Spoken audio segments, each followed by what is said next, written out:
Creative Mind by Ernest Holmes Part 1 Introduction The hand of eternal progress is brushing the cobwebs from the corridors of time and is again revealing to the human race the mysteries of being. As there is nothing new under the sun, the searchlight of truth is bringing to light only what has been known to the few in all generations. The time is now come when the few must become the many. The whole world, from the least to the greatest, must know the truth, so that man may understand the great laws that govern his life. He must learn to control his own destiny, to heal his own body and bring happiness to his own soul. Ignorance must vanish and understanding must be ushered in. Man is no longer to be governed by anything outside himself. Creeds, doctrines, churches, institutions, organizations, governments are all being changed to give place to the realization of the individual. There is a power in and through all that is working this great transformation. All that will not measure up to the standard must fall by its own weight. All that is in line with the truth must still prosper. The time is at hand. We are in the greatest age of all history. We are in the age of the unifying of all people and all things into the ever-present one. The temple not made with hands is now being silently builded by the emancipated souls of this planet. This little book is an attempt to explain what each soul must discover for himself, that he stands in the midst of an eternal creative power which presses itself around his own thought, and casts back to him glorified all that he thinks. If it awakens within the consciousness of one single individual the realization that the mind of the universe, which is the only mind that there is his own mind, that the creative power of this mind is his also, that the manifestation of this mind is his own individuality, that the love and power and peace of this mind is within himself, it will not be written in vain. May it then do much in simplifying and bringing to light some of the deeper mysteries and meanings of life. Ernest Holmes, October 1st, 1918. In the beginning. In the beginning, God.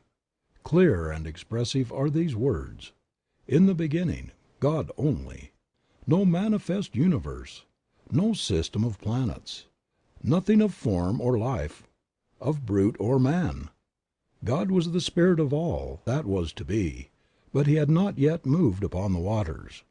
Then this all being moved or began to create. Where did spirit move? Upon what did it move to create? Where did it get a pattern? What means or power did it employ? Through what agencies did it work? In short, what is the world, ourselves included, made out of, and how did we and all else come into being?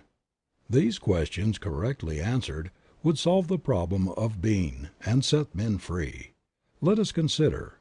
The Spirit was all. There was nothing else but itself. All-inclusive, everywhere, infinite. This all-spirit could not have had the impulse to move unless it were self-conscious. Therefore the Spirit is the power that knows itself. It is accordingly all-knowing as well as all-present, being one, undivided. Whatever it knows all over instantly. We find then that the Spirit operates through self-knowing. It moves, and that inner movement must be one of infinite power, moving upon itself, since it is all, and with a definite purpose. The Spirit then moves upon itself, and makes out of itself all that is made. In other words, what we see comes from what we do not see, through some inner intelligence at work, which knows there is no power but itself. The things that are seen are not made of the things that do appear. The only possible operation of intelligence is thought, or the Word. So all things were made by the Word, and without the Word was not anything made that hath been made. How simple the process of creation when we understand it. The Spirit speaks. And since there is nothing but the Spirit, and it is all power, it has only to speak and it is done. The Word was with God, and the Word was God. From the Word, then, comes forth all that appears. Each life, human or divine, each manifestation is a different kind of word coming into expression. The great fact to dwell upon is that Spirit needs nothing to help it. It is self-conscious and has all power and all ability to do whatever it wishes to accomplish. It operates simply by speaking. It is hard to get a clear concept of this great ceaseless cause, this something from which all things come. At times we get into a maze of confusion when we attempt to realize what the Spirit means. It is then that we should think of it as the great reason behind everything. Being all knowledge, it must know itself, and must know everything it creates. So it knows us, and it knows everyone. Since it is all presence, we can contact anywhere, and will never have to go to some particular spot to find it. As it is all-knowing and operates through the power of the Word, it knows everything we think. Just how it creates we cannot know, and need not attempt to understand, for whatever this process of creation is, we find it is always an inner thought process. We should keep this in mind. The Spirit makes all things out of itself. Everything comes into being without effort. And when we exert ourselves we are not in accord with the Creative Spirit in the way in which it works. The impulse of the Spirit to move must be caused by a desire to express what it feels itself to be: beauty, form, color, life, love and power. All things else we find in the manifest universe are attributes of the Spirit, and are caused to spring into being through the Word, because the Spirit wants to enjoy itself. We find then that the Word, which is the inner activity of thought, comes first in the creative series, and all else comes from the effect of the Word operating upon a universal substance. If the Word precedes all else, then the Word is what we are looking for, and when we get it we shall have what the world has sought from time immemorial. We must, if we wish to prove the power of the Spirit in our lives, look not to outside things or effects, but to the Word alone. The human eye sees and the human hand touches only that which is an effect. Unseen law controls everything, but this law is also an effect. Law did not make itself. The law is not intelligence or causation. Before there can be a law there must be something that acts, and the law is the way it acts. It is intelligence. In the beginning was the Word. This Word, or the activity of the Spirit, is the cause of the law, and the law in its place is the cause of the thing, and the thing is always an effect. That is, it did not make itself. It is a result. The Word always comes first in the creative series. The Word was with God, and the Word was God, and the Word still is God. When we realize that man is like God, and he could not be otherwise, being made out of God, we realize that His Word also has power. If there is but one mind, then it follows that our word, our thought, is the activity of that one mind in our consciousness. The power that holds the planets in their place is the same power that flows through man. We must place the Word where it belongs, whether it is the Word of God in the universe or the Word of man in the individual. It is always first, before all else, in the beginning. The real sequence is this: Cause, Spirit; Intelligence, God; the Word; the activity of intelligence; the effect, or the visible thing, whether it is a planet or a peanut. All are made out of the same thing. What we need to do is learn how to use the Word so that all will come to see that they are creative centers within themselves. A principle that can be proven. Knowing that mind is, we have a principle that is absolute. It is exact. It is going to correspond with our thinking about it. The first great necessity is to believe this. Without belief we can do nothing. This is the reason Jesus said, "It is done unto you even as you have believed." Always it is done unto people as they believe, and there is something that does it which never fails. We must believe that our word is formed upon and around this creative mind. For instance, we wish to create activity in our business. We believe that our word is law about that thing, and there is something that takes our thought and executes it for us. If we have accepted the fact that all is mind and that the thought is the thing, we shall see at once that our word is the power behind the thing, and that it depends upon the word or thought that we are sending out. So plastic is mind, so receptive, that the slightest thought makes an impression upon it. People who think many kinds of thought must expect to receive a confused manifestation in their lives. If a gardener plants 1,000 kinds of seeds, he will get 1,000 kinds of plants. It is the same in mind. The word going forth. Since this is true, everything depends upon our mental concepts. As a man thinketh in his heart, so is he. The Bible reiterates this statement, telling us many times of the creative power of thought. Jesus taught nothing else. He said, "The words which I speak unto you, they are spirit and they are life." The centurion coming to Jesus recognized the power of the words spoken by the latter. He said, "I also am one in authority." But his authority was on the physical plane, and he saw that Jesus had authority on a spiritual plane, for he said, "Speak the word only." The Bible also tells us that the word is not afar off, but in our own mouth. It is neither here nor there. It is within every living soul. We must take responsibility for our own lives. We must awake to the fact that they have absolute control over their lives, and that nothing can happen by chance. Then they will have a broader concept of God, a greater tolerance for their neighbor, and a greater realization of their own divine nature. What a relief from strenuous labor, no more struggle or strife. "Be still and know that I am God, and beside me there is none other." The Spirit being all there is, we cannot conceive of anything that can hinder its working. When the Spirit has spoken, the Word becomes law. For before law is the Word. It precedes all else. First is absolute intelligence, all power, all presence, all causation. Then the movement upon itself through the power of the Word. Then the Word becoming law. The law producing the thing and holding it in place. So long as the Word exists, the thing will exist, for since the Word is all power, there is nothing beside it. I am that I am, and beside me there is none other. This I am is Spirit, God, all. There is no physical explanation for anything in the universe. All causation is spirit and effect spiritual. We are not living in a physical world, but in a spiritual world peopled with spiritual ideas. We are now living in spirit.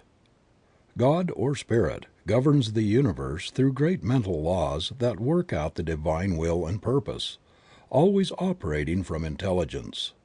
This intelligence is so vast, and the power so great, that our human minds cannot even grasp it. All that we can hope to do is to learn something of the way in which it works, and by harmonizing ourselves with it, to so align ourselves with Spirit that our lives may be controlled by the great harmony that obtains in all the higher laws of nature, but has been very imperfectly manifested in man.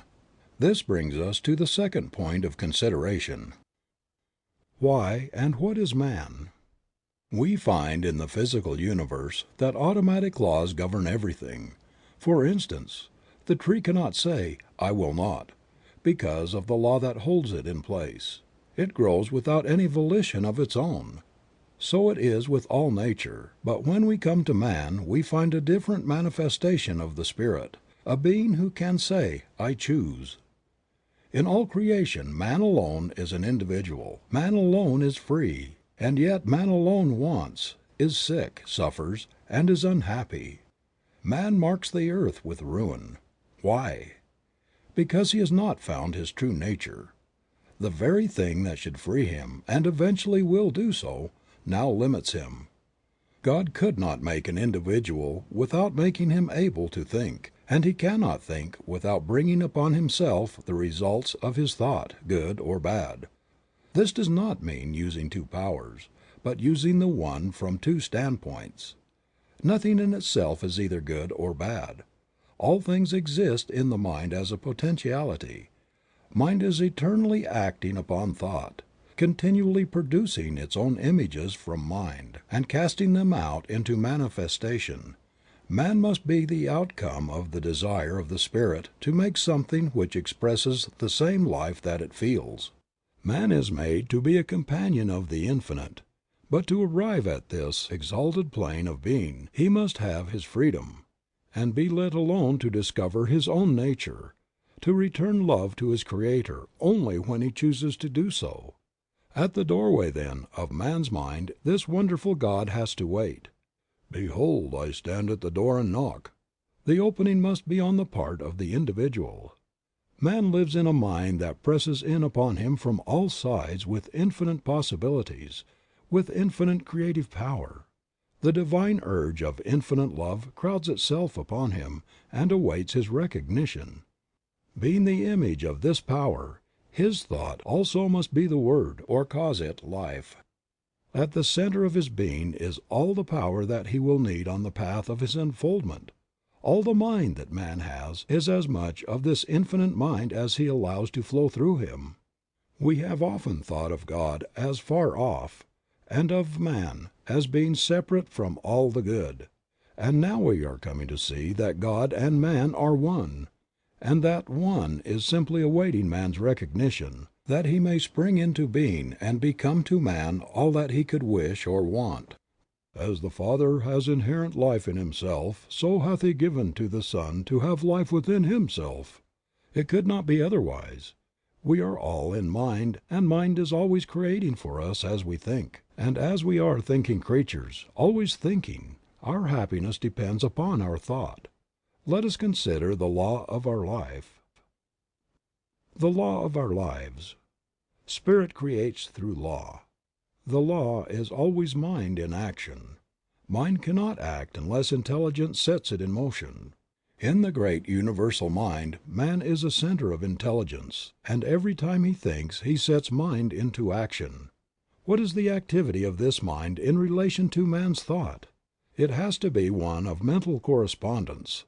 That is, mind has to reflect whatever thought it casts into it. Wonderful as universal mind is, it has no choice but to create whatever thought is given it. If it could contradict that thought, it would not be a unit, since this would be recognizing something outside itself. This is a point in truth which should not be overlooked. The one mind knows only its own ability to make whatever is given it. It sees no other power and never analyzes or dissects.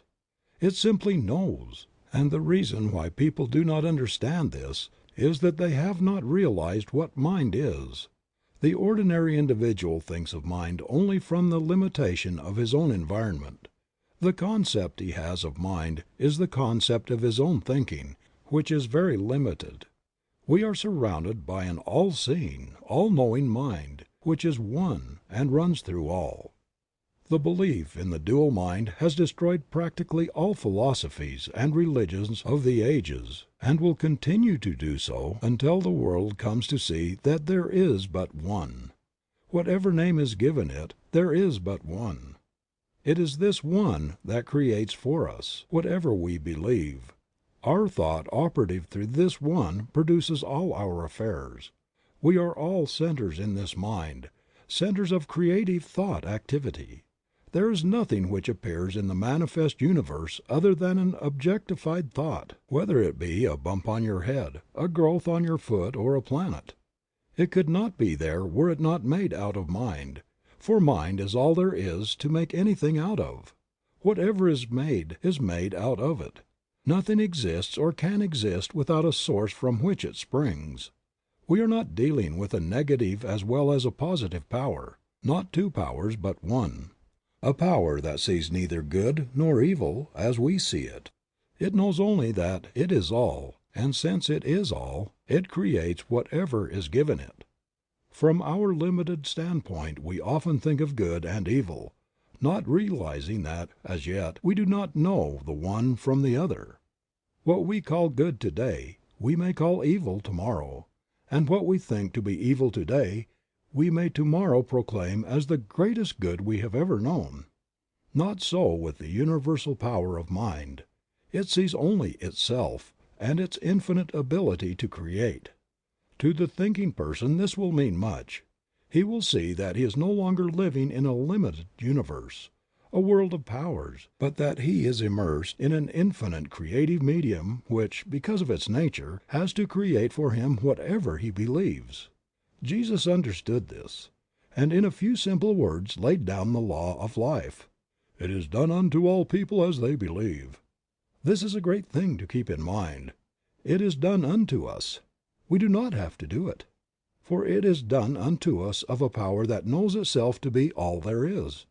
Could we even believe that some material mountain would be moved, the power is there to do it. Without this belief there is no real impulse for the creative mind, and we do not get an affirmative answer. We must realize more clearly that this great power has to operate through us. Man's part. Creative mind cannot force itself upon us because we have the power of self-choice. It recognizes us when we recognize it. When we think that we are limited or have not been heard, it must take that thought and bring it into manifestation for us. When we look about us and see nature so beautiful, lavish, and so limitless, when we realize that something, some power, is behind all, and sees to it that plenty obtains everywhere, so that in all things manifest there is more than could be used, and when on the other hand we see man so limited, sick and sad and needy, we are disposed to ask this question: Is God good after all? Does He really care for the people of His creation? Why am I sick? Why am I poor? Little do we realize that the answer is in our own mouths, in the creative power of our own thought. The average person, when told the truth, will still seek some other way. God has already done for us, in a mechanical way, all that He can do, and having been given the ability, we will have to do for ourselves the rest. Yet the great power is always near, ready at any time to help, but we must use it according to its own nature in harmony with its laws. Man should learn that he himself is the center of this divine activity. Realizing this, he must seek more and more to utilize his own divine nature, and by doing so he will become more fully under the protection of the great laws that govern all life, manifest and unmanifest. Whatever man is, he must find that because he is made out of God, he must be of the same nature. This Infinite One cannot know anything outside of itself, anything that would be a contradiction of its divine nature. Man's ignorance of his real nature binds him with his own freedom, until he comes to see things as they really are, and not as they appear to be. In the infinity of mind, which is the principle of all metaphysics and of all life, there is nothing but mind, and that which mind does. That is all there is in the universe. That is all there ever was or ever will be. This mind is acted upon by our thought, and so our thought becomes the law of our lives. It is just as much as a law in our individual lives as God's thought is in the larger life of the universe. For the sake of clearness, think of yourself as in this mind, think of yourself as a center in it. That is your principle. You think, and mind produces the thing.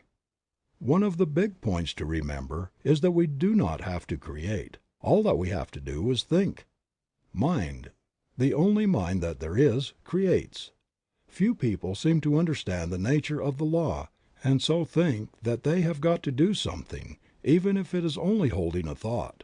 Thinking or knowing is what does the thing. It will make it easier for us when we realize that we do not have to make anything, just to know that there is something back of the knowing which does the work for us. That person gets the best result who realizes that he can use this divine principle. He who can get the clearest concept of his idea, and who can rely on mind to do for him, keeping everything out of his thought that would contradict the supremacy of spirit or mind. By simply holding a thought we could not make anything, but knowing in mind, what can we not do? Bondage and freedom. Never get away from the fact that you are surrounded by such a power. It is the principle of demonstration. It knows every thought. As we send forth our thought into it, it does unto us. The person who is ignorant of this law must by that ignorance be bound by his thought, by his human beliefs. One who understands will begin to break these ties that bind him. One by one he will destroy every negative thought until at last he is able to think what he wants to think, and so he frees himself by the use of the same power that at one time bound him. We must destroy all thought that we would not see manifest and hold to that which we would see, until we receive the affirmative answer. Never struggle. Mind makes things out of itself. There is no effort made. Don't think that there is so much to be overcome. Have only a calm sense of perfect peace as you realize that God is all, and that you are using the perfect law, and that nothing can hinder it from working for you. Many people are learning to do this, and no one has yet failed to demonstrate who has been steadfast, using the law in a consistent and persistent trust. All that we have to do is to provide the right mental and spiritual attitude of mind, and then believe that we already have, and the reward will be with us. We shall see it. The time will come when we will not have to demonstrate at all, because we will always be living so near to the law that it will do all for us without much conscious thought on our part. So when you say, "I am poor, sick, or weak," I am not one with the creative mind. You are using that creative power to keep yourself away from the Infinite. And just as soon as you declare that you are one with God, there is a rushing out to meet you, as the Father rushed out to meet the prodigal son. The Spirit seeketh, but as long as your mind thinks in the terms of conditions you cannot overcome.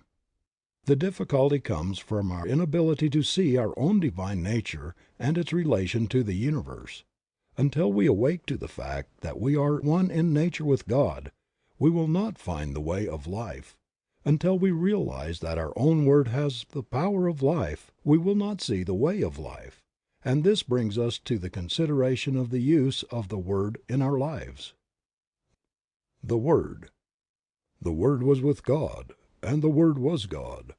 The Word is nigh thee, even in thy own mouth, that thou shouldest know it and do it. What does this mean? It clearly states that whatever power there is in the Word, and it says it is all power, is also in our own mouths. There's no avoiding the fact that the Bible claims for man the same power in his own life and his own world that it claims for God. In the lives of the majority, men do not realize that the Word is in their own mouths. What Word? Little do we realize that this Word which they are so earnestly seeking is every word they hear, think, or speak. Do we who are endeavoring to realize the greater truths of life always govern our words? If any word has power, it follows that all words have power. It is not in the few moments of spiritual meditation that we demonstrate, but we bring out the possibilities of the hidden word when we are allowing our thoughts to run in any direction, not in the short time spent in silence, but in the long hours stretching themselves into days, months, and years. Are we always using the Word? An hour a day spent in silent meditation will not save us from the confusion of life. The 51% of man's thinking is what counts. It is easy when we are alone to brave the storms of life. Surrounded by our own exalted atmosphere, we feel the strength of the Infinite. We rise in spirit. We think we are experiencing the ultimate of truth, that all things are ours. These moments in a busy life are well spent, but must be unavoidably brief. But what of the rest of the day? What of the busy street, of the marketplace, and of all the daily contact with life? Do we then obtain? Do we keep on in the same even way? Or do we fall before the outer confusion of our surroundings? Are we still creating the Word and setting it afloat in the great ethers of life? Are these words creating for us? Yes. How necessary, then, to keep the independence of the solitude. How seldom we do this! God sent an angel to speak to me. A word he was fain I hear. And the angel brought the message and whispered it in my ear. God knew I needed the word he sent. I had lost the zest of fight, and the right was all but beaten, and wrong it was all but right. Simple the word that he sent me, but it soothed a spirit raw with the pain of too much striving. 'Twas love fulfills the law. Few people indeed in the day in which we live are well poised. Where do we find the man who can live above his surroundings, who in his own thought can dominate all conditions, and in the midst of the crowd keep his own even way and his own counsel? When we do meet such a person we will know him, for we will find on his face the image of perfect peace. We shall detect in his bearing the ease and independence that comes only to the man who has found himself, and who is centered not in the outer but in the inner world. Such a character as this has the power to attract to himself all of the best in the world. He is a center toward which all else must gravitate. The atmosphere which he creates and with which he surrounds himself is one of absolute calm and peace. The world at once sees in this man a master, and gladly sits at his feet. And yet this man who has risen above the thought of the world cares not that other people should sit at his feet. He knows that what he has done all may do, and he well knows that all the teaching in the world will not produce another such as he. He knows that it is not from the teaching but from the being that true greatness springs. So this man does not go around teaching or preaching. He simply is. The man who has arrived. The man who has arrived will realize he has done so in the midst of an outer confusion. He will be the one who has gone into the silence for strength, and has come out into the world equipped with power from on high. But that light which he has received must be kept burning. Not alone in silence, but in the busy throng must all of us find the way of life. Our every thought creates. For the majority of us these thoughts come in everyday affairs, some of which are very trivial, but these too will be demonstrated. We have missed the whole point, unless we have learned so to control our thought that time and place make no difference. The power we have within us. We have within us a power that is greater than anything that we shall ever contact in the outer. A power that can overcome every obstacle in our life and set us safe, satisfied, and at peace, healed and prosperous in a new light and in a new life. Mind, all mind is right here. It is God's mind, God's creative power, God's creative life. We have as much of this power to use in our daily life as we can believe in and embody. The storehouse of nature is filled with infinite good, awaiting the touch of our awakened thought to spring forth into manifestation in our life. But the awakening must be on our part, and not on the side of life. We stand at the gateway of limitless opportunity in the eternal and changeless Now. Now is the day in which to begin the new life that is to lift us up to the greater expression of all that is wonderful. The word that we speak is the law of our life, and nothing hinders but ourselves. We have through ignorance of our real nature misused the power of our word, and behold what it has brought upon us, the very thing that we feared. But now it shall produce a new thing, a new heaven and a new earth. Individual ideas. We find that in the universe every separate idea has a word, a mental concept behind it, and as long as that word remains the thing is held in place in the visible world. When the concept is withdrawn, the idea in the visible melts away, disappears. It ceases to vibrate to the word, which is the law behind it. For when the word is withdrawn, the condensation of the ether that forms the word melts again into the formless. There was a time when the world was without form, and from the word alone all things were made that are made. When our word says that there is no longer life in our bodies, the life principle withdraws and our bodies return to the substance from which they came. Here is the great mystery of life, that we are able to use this creative word for whatever purpose we may desire, and that word becomes the law unto the thing for which it was spoken. And so in our lives we might say that without our word was not anything made that was made. For we are given the power to sit in the middle of our lives and direct all their activities. There is no struggle and no strife necessary. All we have to do is to know. We must awake and with the glorified consciousness of an emancipated soul use our God-given power. The reason for the universe. This universe is the reason, first, of an infinite intelligence which speaks or thinks, and as this thought becomes active within itself, it creates from itself, at the power of its own word, the visible universe. We are living in a universal activity of mental law. We are surrounded by a mind which receives every impression of our thought and returns to us just what we think. Every man, then, is living in a world made for him from the activity of his thought. It is a self-evident proposition that mind must create out of itself, and this self, being limitless, it follows that its creative power is without limit. Mind in action. Everything that we see is the result of mind in action. We all have a body, and we have what is called a physical environment. We could have neither if it were not for mind. The law implanted within us is that we need nothing except ourselves and this all-wise creative mind to make anything, and that just so far as we depend upon any condition, past, present, or future, or upon any individual, we are creating chaos, because we are dealing with conditions and not with causes.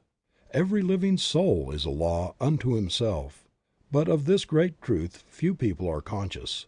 It seems difficult for the race, which feels itself to be so limited, to comprehend the fact that there is a power that makes things directly out of itself, by simply becoming the thing that it makes, and that it does this by self-knowing. But we will not demonstrate until we see at least some of this, the greatest truth about life. We should realize that we are dealing with the principle that is scientifically correct. It will never fail us at any time, but is eternally present. We can approach the infinite mind with a depth of thought and understanding, knowing that it will respond, knowing that we are dealing with reality. Jesus, who saw this very clearly, laid down the whole law of life in a few simple words. "It is done unto you as you believe." We do not have to do it. It is done unto us. It is done by a power that is all. Could we believe that a material mountain would be moved, it would be done unto us. But unless we do believe, there is no impulse for the creative power, and we do not receive. Life externalizes at the level of our thought. Action and reaction. There is something that casts back at us every thought that we think. "Vengeance is mine, I will repay, saith the Lord." It is a statement of eternal truth and correspondences against which nothing can stand. And whatever man sets in motion in mind will be returned to him, even as he has conceived within himself and brought forth into manifestation. If we wish to transcend old thoughts, we must rise above them and think higher things. We are dealing with the law of cause and effect, and it is absolute. It receives the slightest as well as the greatest thought, and at once begins to act upon it. And sometimes, even when we know this, we are surprised at the rapidity with which it works. If we have been misusing this law, we need not fail. All that we have to do is to turn from the old way and begin in the new. We will soon work up out of the old law into the new which is being established for us. When we desire only the good, the evil slips from us and returns no more. Arriving at a high consciousness. The best way to arrive at the highest consciousness is to have a great faith in the willingness and the ability of life to do all for us, by working through us. We must believe in the inherent goodness and all-powerfulness of the Spirit of Truth. And so every path leads us back to the one point, and we must learn to realize the near presence, the great reality. There, through the door of our own thought, we enter into the universal consciousness, into a complete realization of life and truth, of love and beauty, and as we sit in the silence of our own souls and listen, it will be the greatest thing that we will ever do. In that completeness we are not lost, and yet we are found. This is what is meant that a man must lose his life in order to find it. We are lost to the human and found in the divine. We realize that we are one with the cause. Other suggestions. Nearly all people are controlled by outer suggestions and not by inner realizations. Ordinarily, man thinks only what he sees others do, and hears others say. We must all learn so to control the inner life that outside things do not make an impression upon our mentalities. As we are thinking beings and cannot help thinking, we cannot avoid making things happen to us. And what we need to do is so to control our thought process that our thinking will not depart from the realization of that which is perfect. Man is governed by a mind which casts back to him every thought he thinks.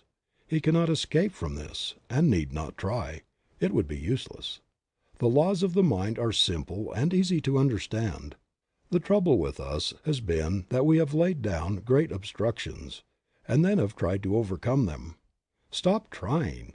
Stop struggling. Begin to be calm, to trust in the higher laws of life. Even though you do not see them, they are still there. Did you ever see the law that causes a plant to grow? Of course you did not. And yet you believe in this hidden law of growth. Why do you believe? Simply because every year out of the seed time comes a harvest. Shall we not have as great faith in the highest laws of being? To those souls who have dared to believe has come as definite an answer as came to those who believed in receiving a harvest from the planted seed. This law is, and if we would see results we must use it. That is, we must provide the mental receptivity that will prepare us to accept the gift when the Spirit makes it. This receiving is a mental process, a process in which we lose all sense of limitation.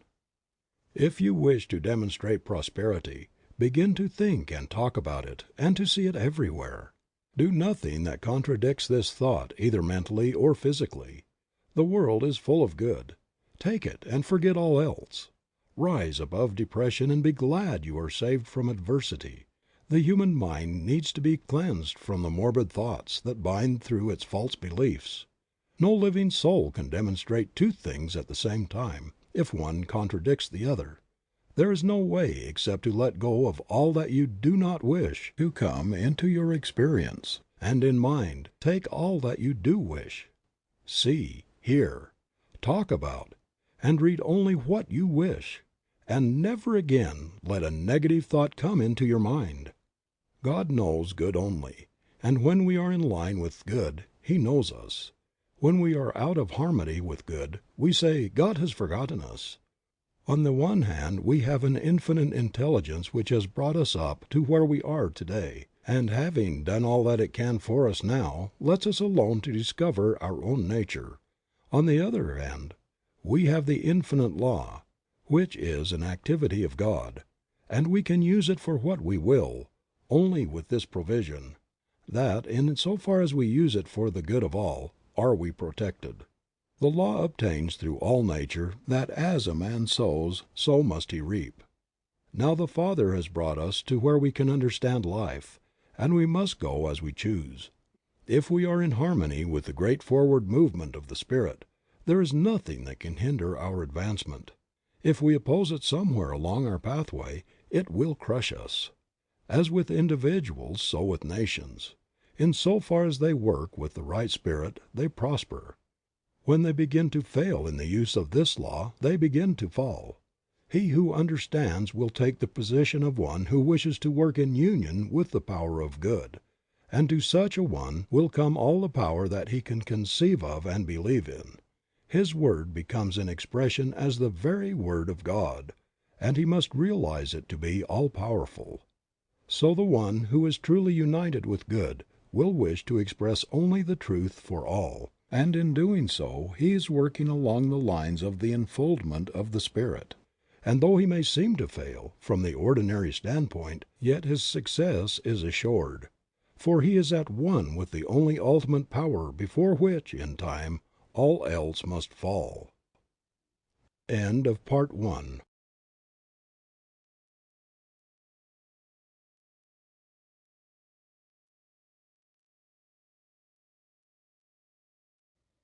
The use of the greater consciousness.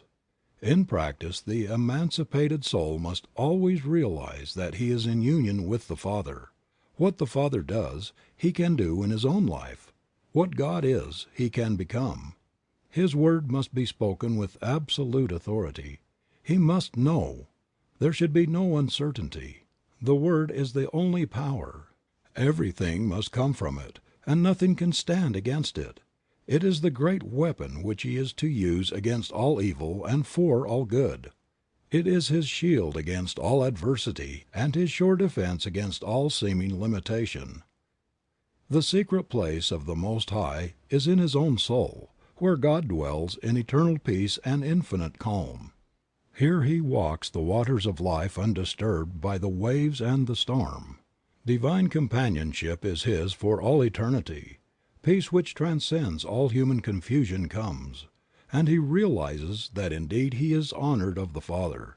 His word is flung out, and will work and none can hinder it. The sense of sureness is complete. Heaven and earth may pass away, but the word goes on, accomplishing that thing for which it was sent, and all power is given to it on earth and in heaven. If he speaks to the sick and they receive, it will heal them. If he says the word of prosperity, it will manifest, and nothing can hinder it. The world will abound with good, and his cup runneth over with life. What more can we ask? What greater realization of life than to know that God is with us?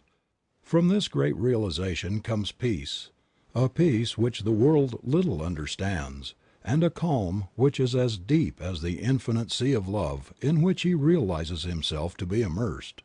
Peace brings poise, and the union of these two gives birth to power. No person can hope to arrive while he believes in two powers. Only as we rise to the realization of the one, in and through all, can we attain. When we speak the word, there must be no confusion, but only that calm reliance which knows that beside me there is none other. Realize that Spirit is all causation, and that all things are made out of it, by the operation of the word through it, and that you can speak the word that is one with the Spirit, and there will be no more confusion. As the Father has inherent life in himself, so has he given to the Son to have inherent life within himself. Speak the word only, and it shall be done. The word is in your own mouth that ye should know it and do it. Stranger on earth, thy home is in heaven. Pilgrim, thou art the guest of God. The greater consciousness. Man is surrounded by a great universal thought power which returns to him always just as he thinks. So plastic, so receptive is this mind that it takes the slightest impression and molds it into conditions. There are two things in man which his thought affects, his body and his environment. At all times he is given absolute control over these two things, and from the effect of his thought upon them he cannot hope to escape. At first, being ignorant of this fact, he binds himself by a misuse of the laws of his being, but as he begins to see that he himself is responsible for all that comes to him on the path of life, he begins to control his thought, which in its turn acts on the universal substance to create for him a new world. The great soul is learning more and more to dare to fling out into mind a divine idea of himself, and to see himself perfect and whole. If he has a divine thought he will get a divine thing.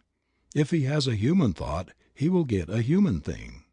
He will receive whatever his innermost thought embodies.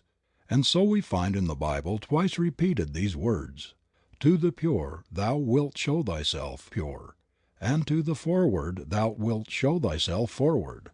It is done unto all as they believe." We often wonder why it is that we are not making better demonstrations. We look about and observe that some are getting wonderful results. They are speaking the word, and people are being healed. We see others struggling along with the word, and nothing seems to happen. And when we inquire into the reason for all this we find it to be very plain indeed. All is mind and we are mental. We are in mind and can only get from it what we first think into it. We must not only think but we must know. We have to provide within ourselves a mental and spiritual likeness for the thing desired.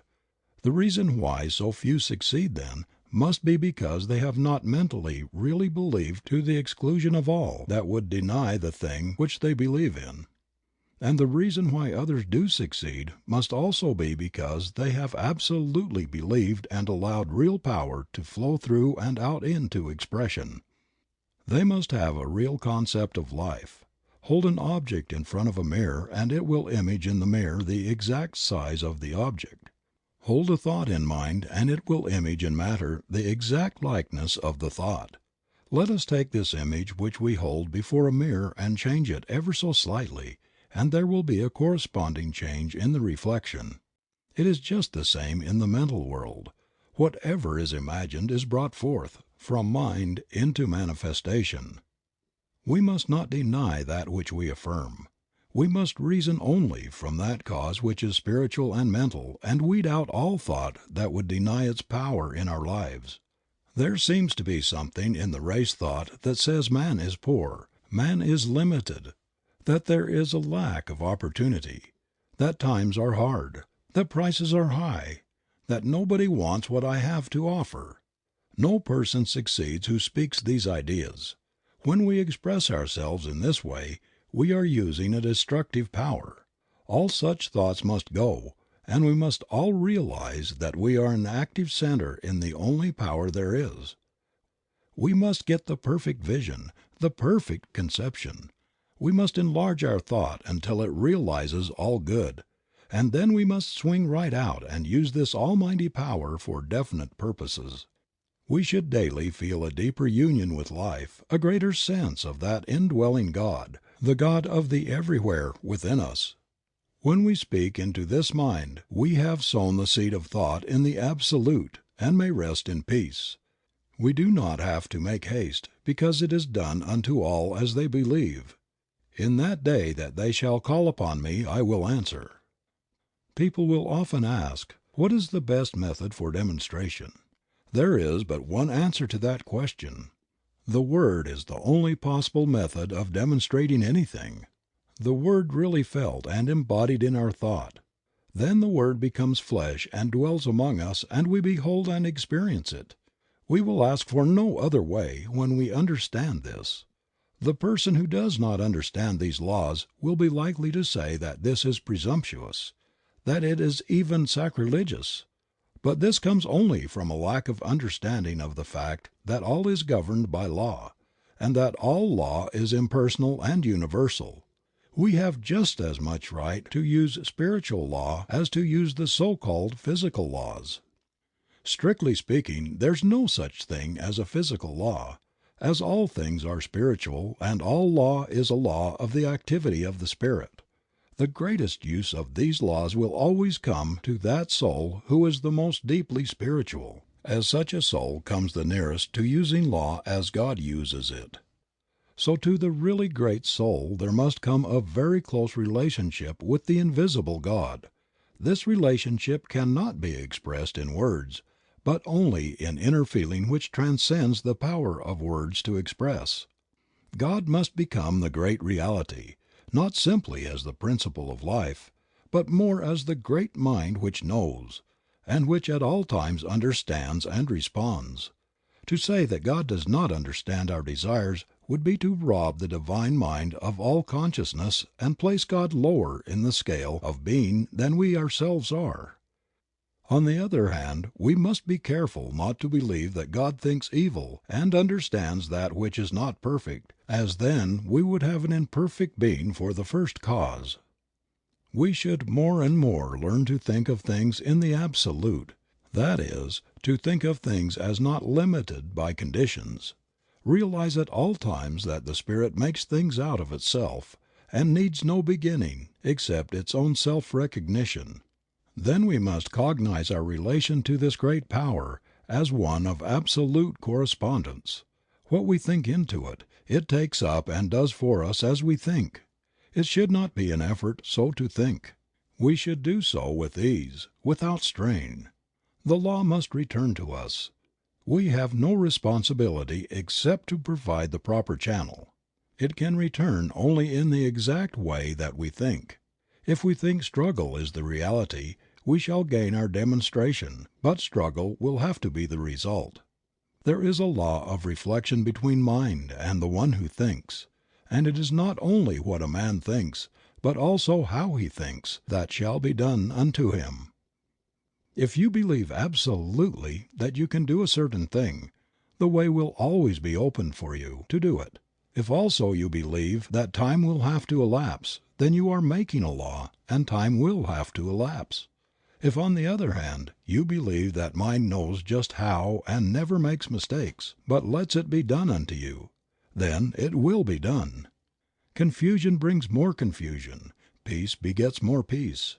We cannot imagine the Great Spirit hurrying or worrying, fretting or trying to make anything happen. The only reason we worry and fret is because we have thought there was some other power which could bring confusion. Such is not the case.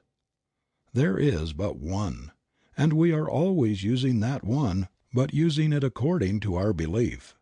This is our divine birthright. Nothing hinders it but ourselves. Remember that since all is mind, you cannot demonstrate beyond your ability to comprehend mentally, that is, beyond your ability to know about a certain thing. For instance, suppose you wish to heal someone who is sick. Your ability to do this will depend entirely upon your ability to see perfection mentally, coupled also with the realization that your word destroys everything unlike itself. If you try to see perfection for a few minutes only, it will never heal. Your thought goes on at all times, and in the moments when you least realize it, conditions are being molded for you. It is not enough to declare consciously for the truth. The truth must be believed or no good results will be forthcoming. The perfect universe. The one who desires to heal must stop seeing, reading about, discussing, or listening to conversation about sickness. There is no other way under the sun except as we let go of that which we do not desire and take that which we wish to have. There is too much of this deceiving ourselves into thinking that we can do two ways at once. We may deceive ourselves and possibly other people, but the law remains the same, the law of mental correspondence and nothing else. We cannot go beyond our ability to realize the truth. Water rises only to its own level. In our patients as well as in ourselves and our environment we will reflect what we are, not at our best in the few moments of silence, but in the long run of ordinary life and thought. To acquire the larger consciousness is no easy task. All that we have believed in which contradicts the perfect whole must be dropped from our thought, and we must come to realize that we are now living in a perfect universe, peopled with perfect spiritual beings, each of which, coupled with the great divinity, is complete within himself.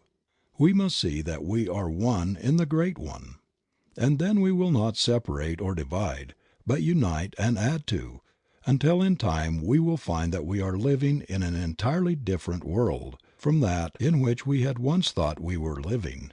Of course this will meet with much opposition from those unenlightened souls whom we must contact in the world. But what of that? Remember, the great man is the one who can keep in the crowd the calm, even thought, the deep, divine reliance on principle. And more, this is the only way to help or save the world. In time all people will come to the same understanding. You are lifting up the standard of life, and those who are ready will follow. You have no responsibility to save the world except by exemplifying the truth. The world must save itself. All are alike. There is no difference between one person and another. Come to see all as a divine idea. Stop all negative thought. Think only about what you want, and never about what you do not want, as that would cause a false creation. Too much cannot be said about the fact that all are dealing with only one power, making and unmaking for man through the creative power of his own thought. If there is something in your life that you do not want there, stop fighting it. Forget it. About struggle, karma. There is too much struggle coming into the metaphysical thought. Often we hear some seeker after truth say, I have a big fight ahead. O foolish and untaught, how can you hope to enter in? The kingdom comes not from without, but from within, always. Stop all struggle and wait upon the sure principle that creates whatever it wills, because there is nothing to oppose it. As long as we think that opposition exists we are blocking the way for the clearer vision. Those that take up the sword must perish by it, not because God is a jealous God, but because that is the way the law must work. Cause and effect must obtain everywhere. Do not even fuss about your karma. Too often we hear people say, "This is my karma." This may be true enough, but how many people know what they mean when they use the word karma? Do you realize that your karma is nothing but your false thinking, and that the only way to escape it is to think the truth, and that brings in the higher law? When the greater comes in, the lesser leaves because there's no longer anything to give life to it. The past is gone when we learn to forgive and to forget. This erases from mind all that is held against us, and even our sins are remembered no more against us forever. Fate is in our own hands, and when we will rise to that pure atmosphere where we see things in their completeness, and know that an all-wise power is behind it all, we will see that the Infinite Mind could wish for us only that which expresses itself in limitless terms. The whole trouble has been that we reason as men and not as gods. "I say ye are gods, and every one of you sons of the Most High." The great law of life is thinking and becoming, and when we think from the lofty heights of the Spirit we will become great, and not until then. Do not try to convince anyone of the truth, that will bring confusion. Truth is just as much as God is, and the whole world is coming gradually into the realization of it. Keep the truth within your own soul. Lift your own self above the confusion of life, and then people will believe. So all our thought is to be created in the realization of the one becoming the many, without struggle, without fear, stripped of all that denies the truth. How limited we are, how little our thought! How the human race rises in the morning, plods off to the day's work, plods home at night, sore and tired, eats and sleeps, works and dies.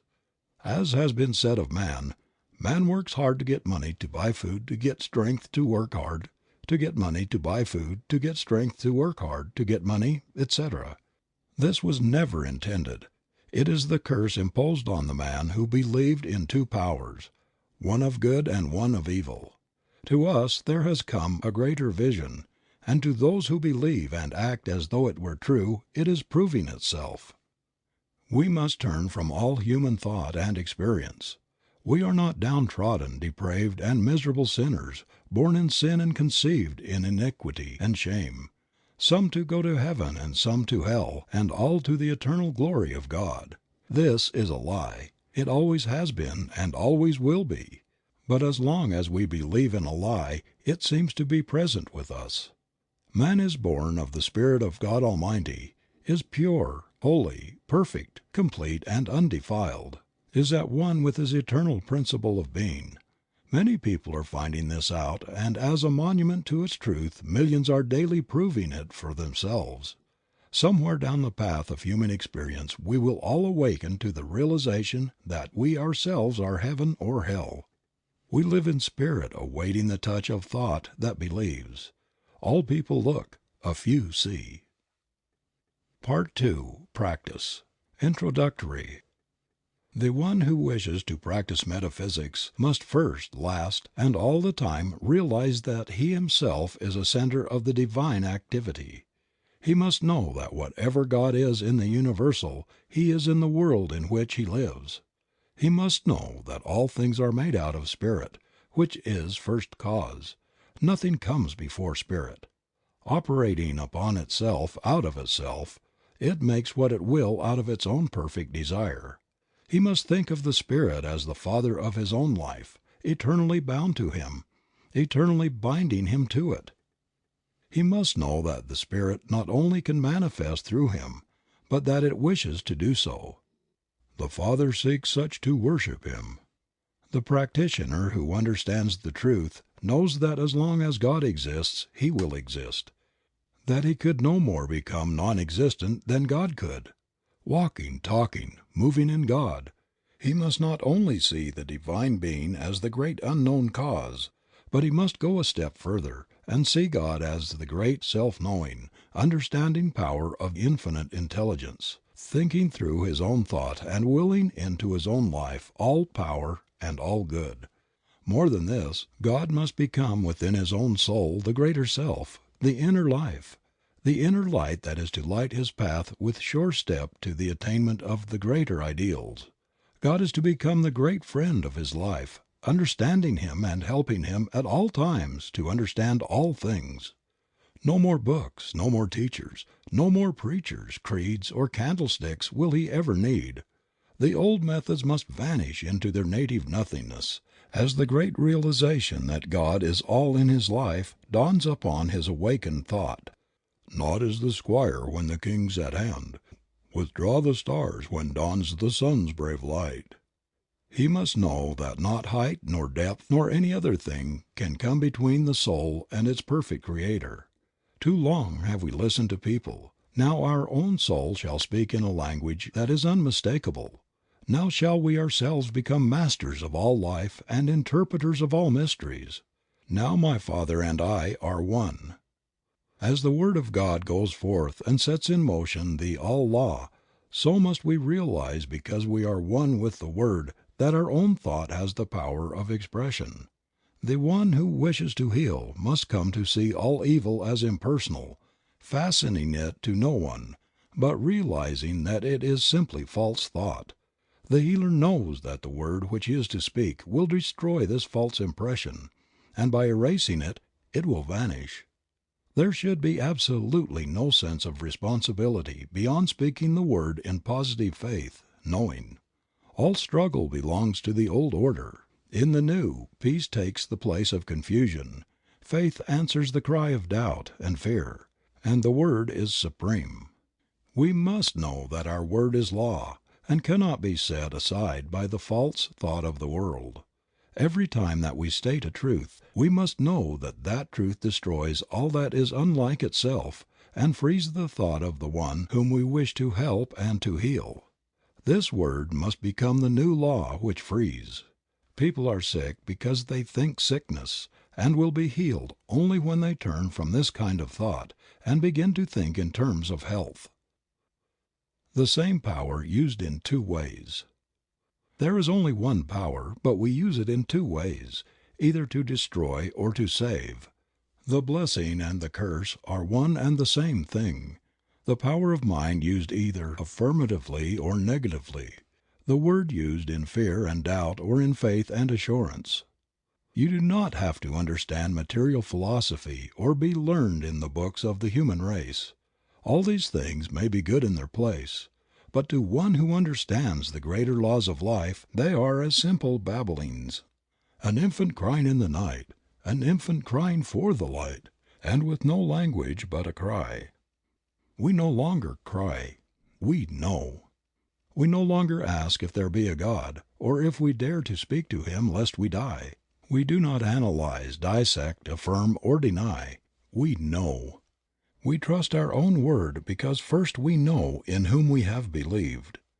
The sooner the one who is striving to attain will realize that truth must become revealed through his own soul and not that of another, the sooner he will attain. We must then become immune from the race suggestion of an hypnotic power that sets itself up as an authority. There is no other authority than your own soul, as there is no law but that your soul has set. Leave authorities to smaller minds, and to those who need a leader because of their own self-confessed weakness, and be free. Dare not to stand amidst the eternal way and proclaim your own atonement with all the power that there is, was, or ever will be. Practically the whole human race is hypnotized, thinking whatever it is told to think. We get our concepts from our physical environment. We say, "See sin, sickness, death and misery, happiness and calamity." And this concept we are giving to the creative, impersonal mind, and so we are making a law for ourselves that will produce what we believe in. Do we really know what law means? It means that which will exact the utmost farthing from our own thought. Like produces like, attracts like, creates like. If we could see our thought and take a picture of it and of our conditions we would see no difference between the two, for they are really but the inside and the outside of the same thing. We cannot make affirmations for 15 minutes a day and spend the rest of our time denying the thing which we have affirmed, and affirming the thing which we have denied, and obtain the results which we seek. We send out the word and it sets the power in motion. Then we think the opposite thing which neutralizes the first word, and zero is the result. We cannot demonstrate one iota beyond our mental ability to conceive and steadfastly to embody. Infinite as creative power is, receptive and quick as it can only become to us what we first think into it. God can do for us only what He can do through us. Dare to say, "Behold, I am He." Great men have come and gone, and behold the greater now stands here where I stand, and I am that one. The world will laugh and perhaps scorn. The Christian world will hold up its hands in holy horror, lest you blaspheme. The unchristian world will smile knowingly. Neither the one nor the other will understand, but the understanding of either counts for nothing. You are now free, and your freedom will yet save the world from itself. The great soul finds within himself the divine companionship which he needs. He finds within himself the peace which passeth all understanding, and the power to do all things. All power. He speaks. His word is law, and it is done unto him of all the power there is. His word knows itself to be the law of life unto all for whom it is spoken and who receive it. Healing the sick. We shall be called upon to heal all manner of disease, to comfort the sorrowing and to bring peace to the distressed. First we must heal ourselves. When we are healing others we are also healing ourselves. A healer's work takes place within himself. This idea of sending out thought and holding thought is all a mistake. Things come into being not only by taking thought, but by knowing that the Word is infinite. This Word is in your own mouth, and there alone can it be spoken. Here your responsibility begins and here it ends, in your own mouth. You must feel no responsibility for the recovery of your patient, for it brings confusion and disturbance to be always wondering if it is working. It must work if you have the sure faith, and your patient is receptive.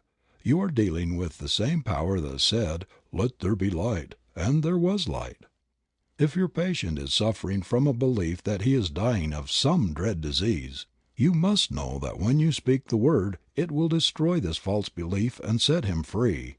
There must be no doubt about the power in the word which you speak.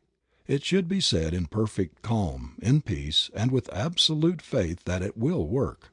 This word, then, establishes the law of life unto the patient. It casts out all fear.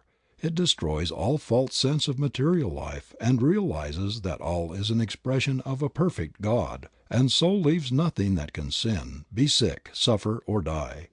When you are as sure of this as that you breathe, when you truly know within yourself, your patient will be healed, provided he also believes. If he does not believe, it is not your fault, and you will have done for him all that can be done. Denials.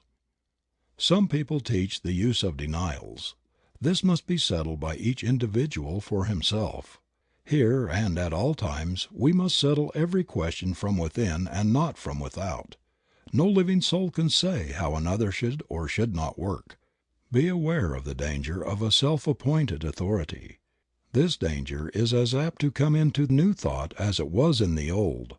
No one is your authority on anything. Let us look into the philosophy of denials. We find that many people teach and practice them, and we do not wish in any way to criticize them. Their reasoning is this: all disease is an image of thought held in mind until it appears in the body. It is true that without the ability to think man could not be sick. If he thinks a sick thought it will make him sick. When he changes his thought and thinks health, he is healed. It is taught that since sickness is negative thought, it must be counteracted by a positive thought, and that the best way is to deny the sick and affirm the positive thought. For instance, there is no matter and nothing can be the matter. This man has no material stomach. He is spiritual and not material. His lungs are not made of matter. They are spiritual ideas. I deny that man can be sick or suffer or die. All this may be accurate. Man is a spiritual idea, and so must be perfect in his real nature. But there is a question if this is the better way. When we look into the creative way of the Spirit, we find it impossible for denial to enter, as the Spirit recognizes no opposite to its own nature. It knows that I am, and beside me there is no other. The Spirit does not deny anything, it simply affirms itself to be that which it desires to be. Seeing and recognizing no opposite to itself, it finds no need of denial. Indeed, this thought need not enter the mind. If we are working with the Spirit, we need not deny, but state the affirmative attitude of mind, realizing that we are dealing with the only power that exists.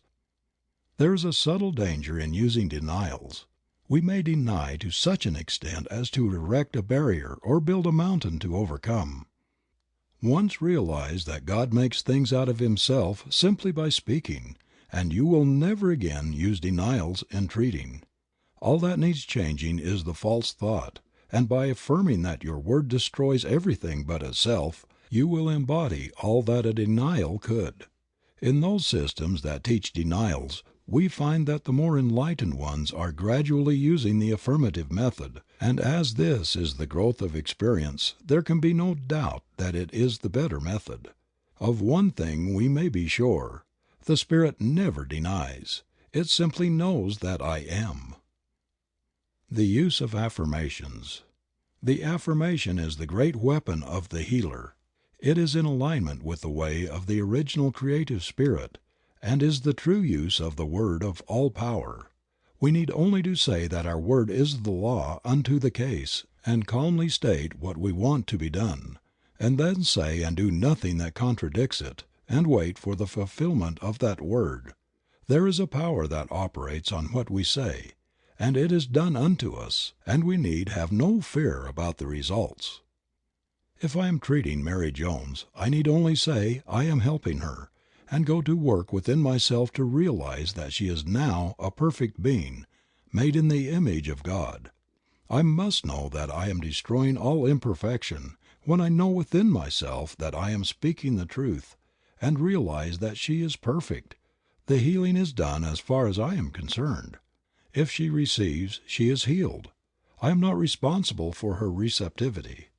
Know that there is a power that corresponds to your own mental attitude, and you will see that the way you are believing is what makes things happen the way they do.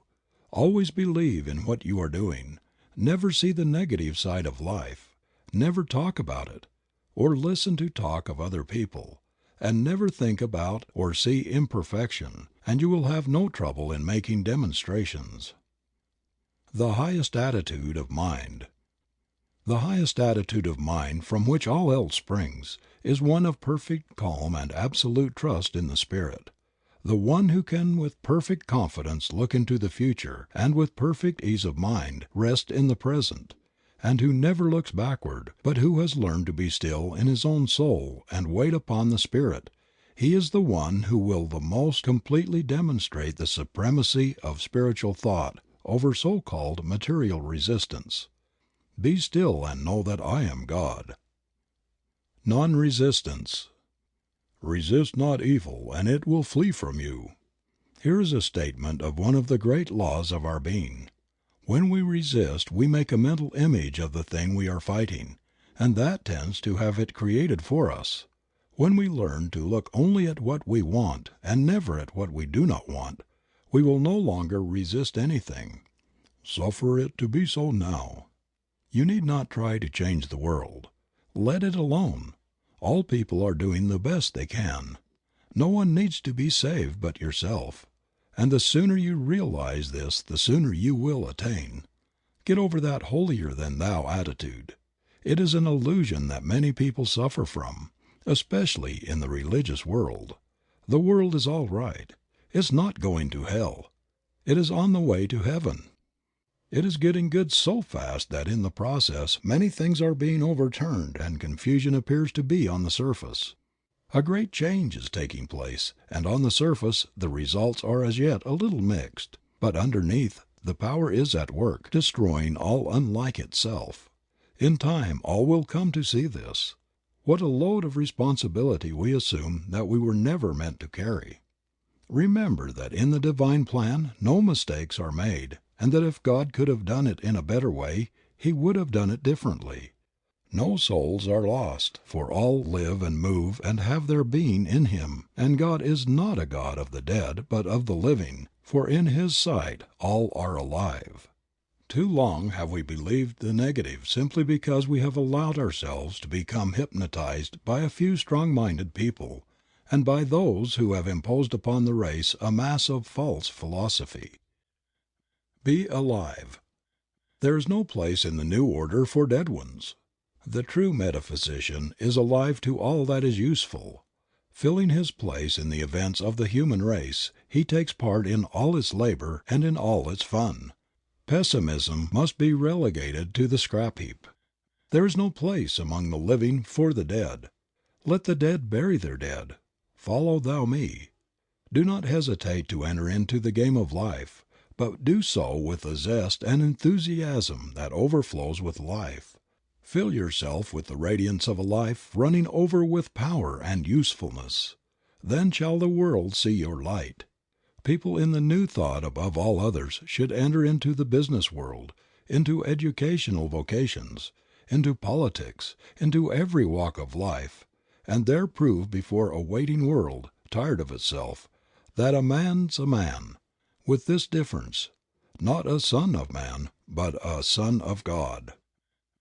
Be happy. How can we hope to make a world see the right way unless we overflow with joy? The world has now too many sad faces.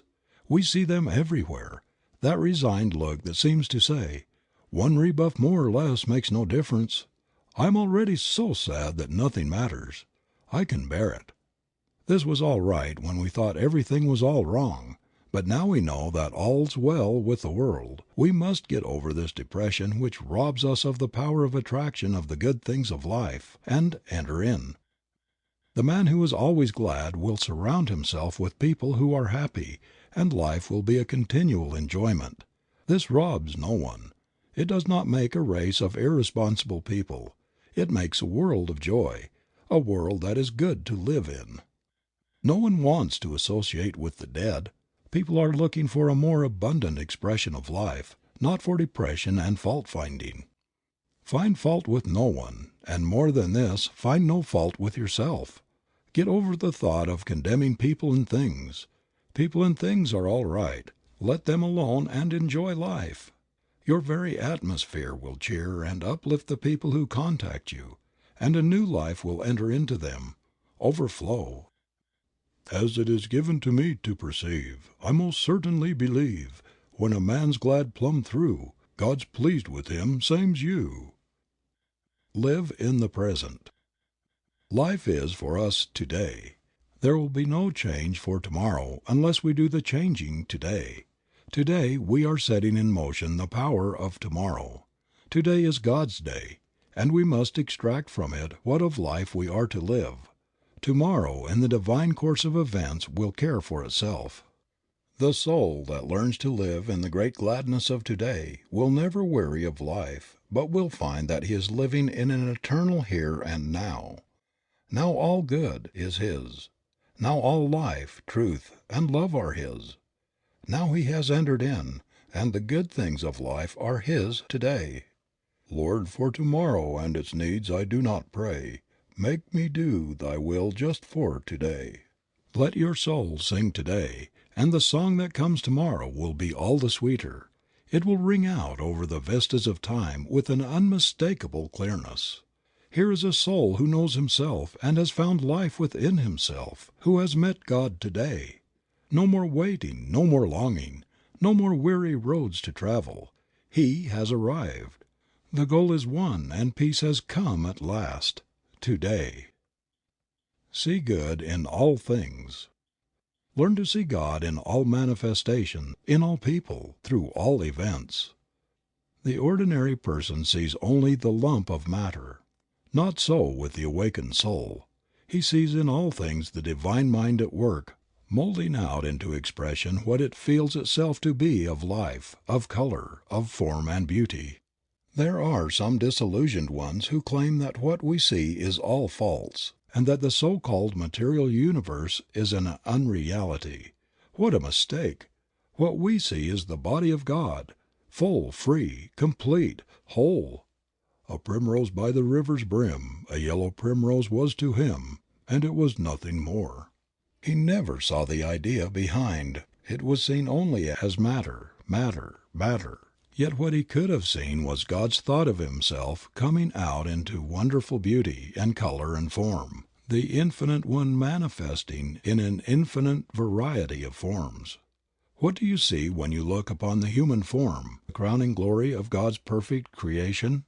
Matter, matter, matter? Flesh, blood, and bones? Indeed, these may be passing into expression, but what of the idea? What of the reality of the body? This body of ours is as real as God is real. It would not be if it were an illusion.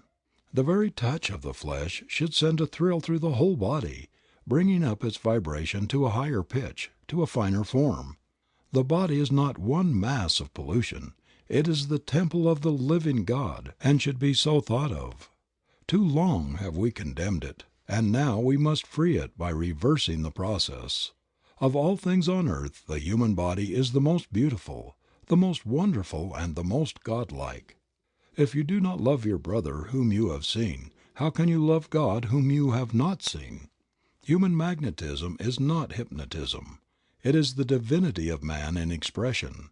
And when we learn to convert human passion into divine love, to transmute the lower into the higher, we shall have with us a power of attraction against which nothing can stand. He who hath ears to hear, let him hear. When we behold a beautiful sunset, we should see the wonderful thought of God, the radiance of His presence. In the strength of the hills we should see the strength of the Spirit, and seeing all things as spiritual ideas, we should learn to love them because God has made them and given them to us to use. The soul who in ecstasy can rush up to a tree and embrace it realizes more of God than all the bigoted priests who have ever lived. The one who can sniff the ocean breeze with delight feels the presence of the Divine Being more keenly than does the one who kneels in despair before an awful God of justice. Learn then how to appreciate nature and nature's God. Spend much time in the out of doors. Look up at the stars. Let them be your companions. Tread the pathless ways of the trees and the giant forests and see God in everything that you look upon, the God of the everywhere. End of Part 2.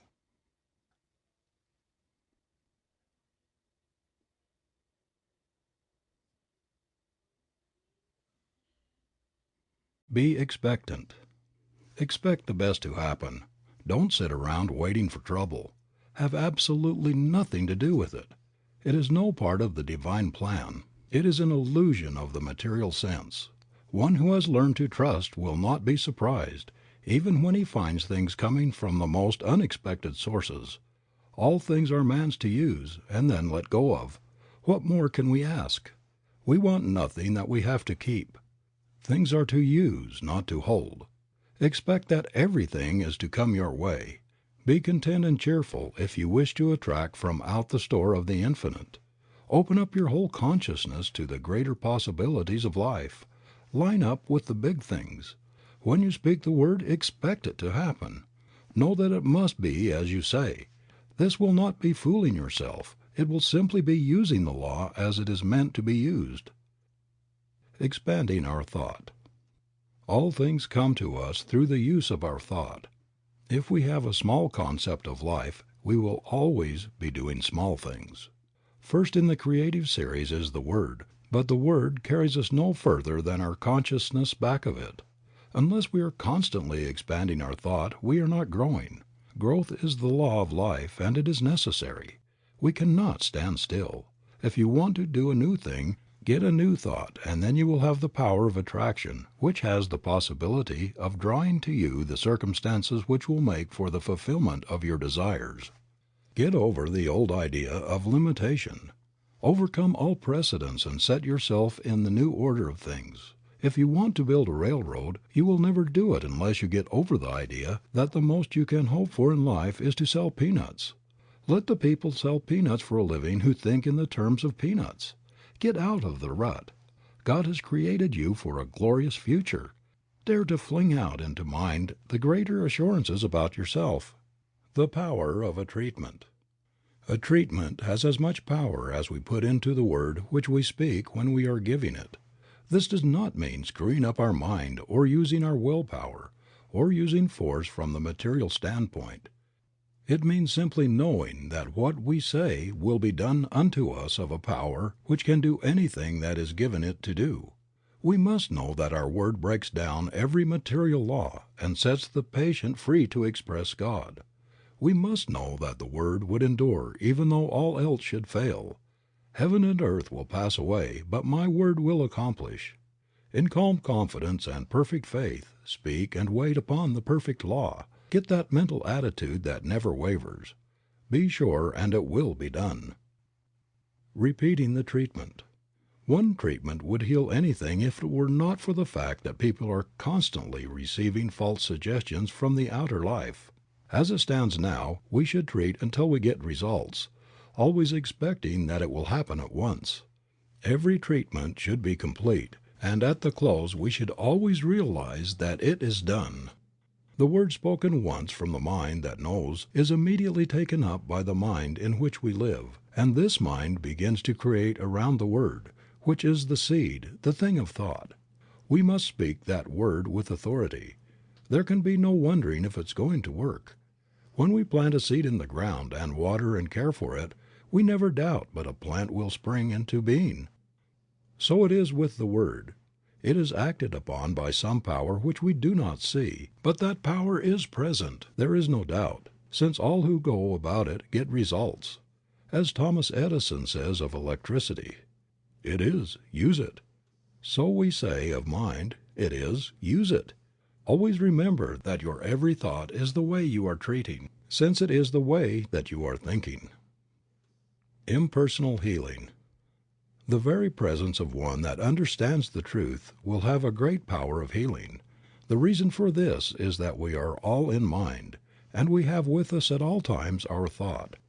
And since all manifestation is the result of mind in action, and we are thinking beings and are always causing mind to act, the very presence of our thought will have some power to act upon whatever we are thinking about. We are dealing with the power which in itself is limitless. We limit it, and so it cannot become to us the bigger thing.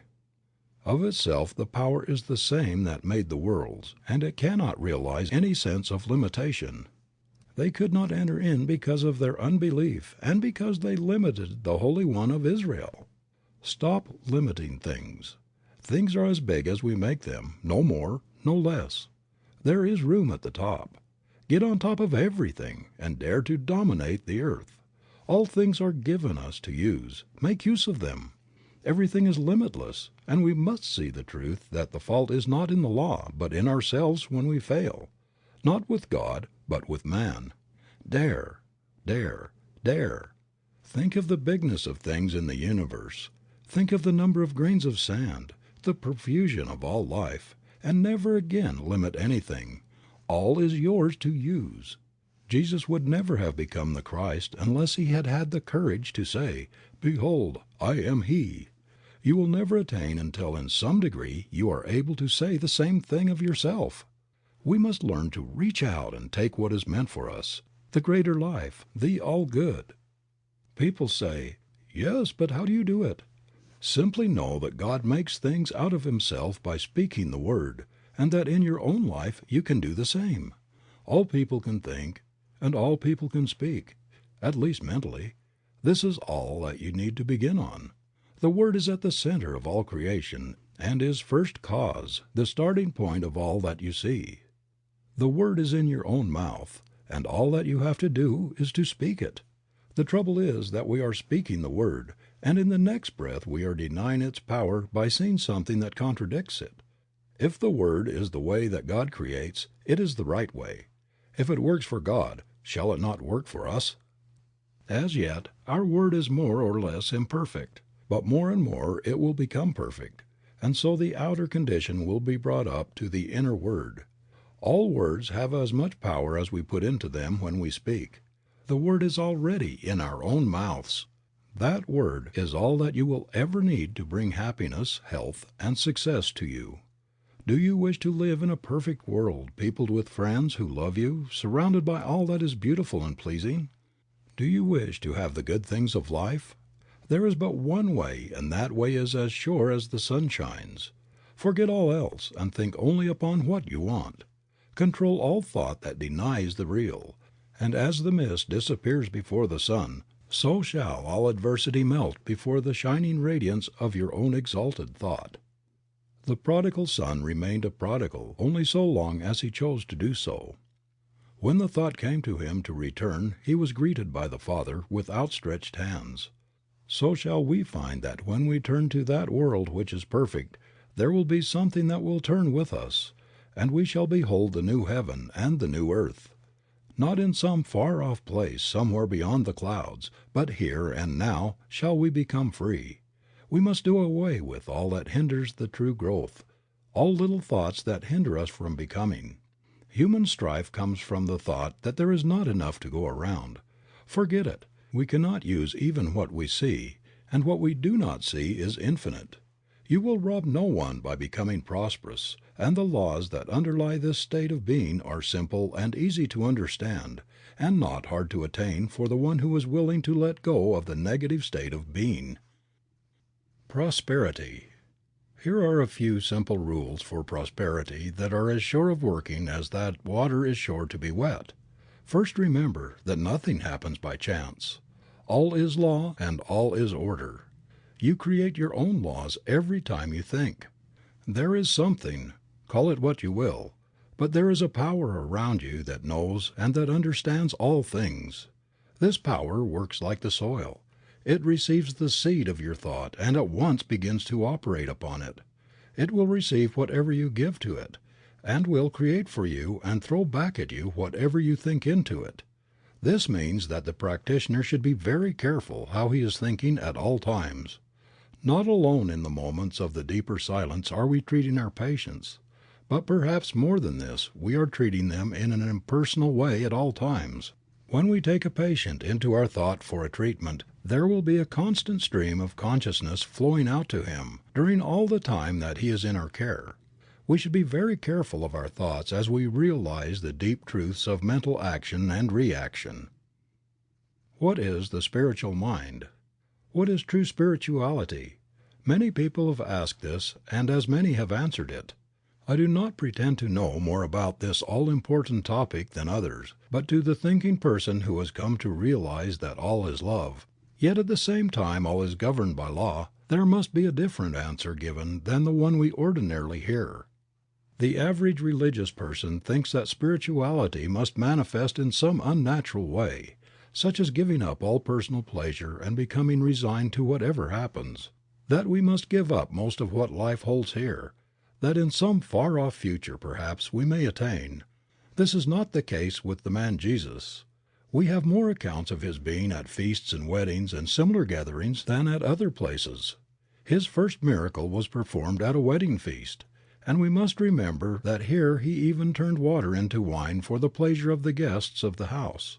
Perhaps we have made a mistake about what true spirituality means. Other people think we must live some kind of an excluded life in order to obtain. Perhaps this may be true of the weak ones, but what of the world? What of the busy street? Is it not to be saved also? Jesus spent much time with the common people as well as with the rich, and it is certain that he also spent much time alone with the Spirit. What is the Spirit anyway? We all answer, why, of course, it is God. Where is the Spirit? It is present at all times and in all places. True spirituality must simply mean coming to realize the presence of this Spirit. It must be coming to rely upon it more than anything else. The one then who is the most spiritual is simply the one who relies the most. That's all. No matter where he is, he must rely, he must trust, he must believe. We do not have to give up anything but negative thought and act. We do not want to do anything that contradicts the forward march of the unfoldment of the Spirit. So all that we think and do must be in line with that which is right. But who shall say what is and what is not right? Remember this forever. Only your own soul can say what is right and what is wrong. To thine own self be true, and it shall follow as the night the day. Thou canst not then be false to any man. Look to no one for guidance. This is the blind leading the blind. The Almighty has put the truth into your own soul. Look there and there alone for it. Many people seem to think that for a man to look spiritual he must have no color in his face, have some kind of faraway truth. He must be peculiar either in looks or in the way he dresses. To one who knows the truth both praise and blame sound alike, but from the human standpoint at least a person cannot help being amused at the way in which the world judges true spirituality. My idea of true spirituality is that a man should live a perfectly normal life, entering into and enjoying all in life that is clean and good. He should place himself absolutely under divine guidance. Other than this he will seem just like other people, neither better nor worse. Get over all kinds of unnatural thought and remember that all is good. Neither criticize nor condemn people or things. You are spiritual in so far as you trust in the Spirit, at all times, in all places, under all conditions. In order to do this you do not have to seclude yourself from the world. To do so is an open confession of your own weakness and lack. There are moments when it is best to be alone with the Power. From these moments we gather strength. To keep that strength to ourselves is pure selfishness. Walk, talk, live with the human race, hand in hand with all people and unified with all events. Live and love and learn. Be natural and normal. If you seek to enter some other way it must be done over again, for no one lives or dies unto himself but unto all people. The Church of God. The Church of God is not built with hands. It is eternal in the heavens. It is not lighted with candles. Its dome is heaven and it is lighted by the stars of God's illumined thought. And each member in his separate star shall draw the thing as he sees it, for the God of things as they are. Here all people recognize the God within their own souls and ask for and see no other God. When you can look upon all creation as the perfect work of a perfect God, you will become a member of this church. I doubt very much if the Church Universal admits members from the Church Individual. When you can see in the saint and the sinner one and the same person, when you can realize that the one who kneels before the altar and the one who lies drunk in the street is the same one, when you can love the one as much as you do the other, no doubt you will be able to qualify. As it is now, we have too many preachers who do not understand, that have no purpose, too many prayers, too many creeds, too many teachers that have no message, too many churches, too many learned people, and too few thinkers. The kingdom of heaven cometh not by observation. It is the still small voice within the soul that speaks. The expanded thought will never wish to join or be joined to. Nothing human can contain it. It feels the limitation of form and ceremony and longs for the freedom of the Spirit, the great out of doors, the great God of everywhere. Alone in the desert, the forest, or by the restless ocean, looking up at the stars, man breathes forth these words, "With only my Maker and me." The path to prosperity. The healing of conditions is no different from other healing.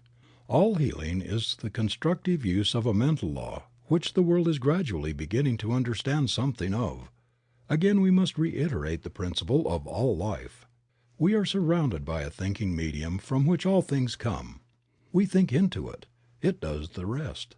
Since we are thinking beings and cannot stop thinking, and since creative mind receives our thought and cannot stop creating, it must always be making something for us. What it will make depends absolutely and only upon what we are thinking, and what we will attract will depend entirely upon our holding thought to the complete exclusion of all that would contradict it. It is not enough that we should sit down and say, "I am one with Infinite Life." This must mean more than mere words. It must be felt. It must become an embodiment of a positive mental attitude.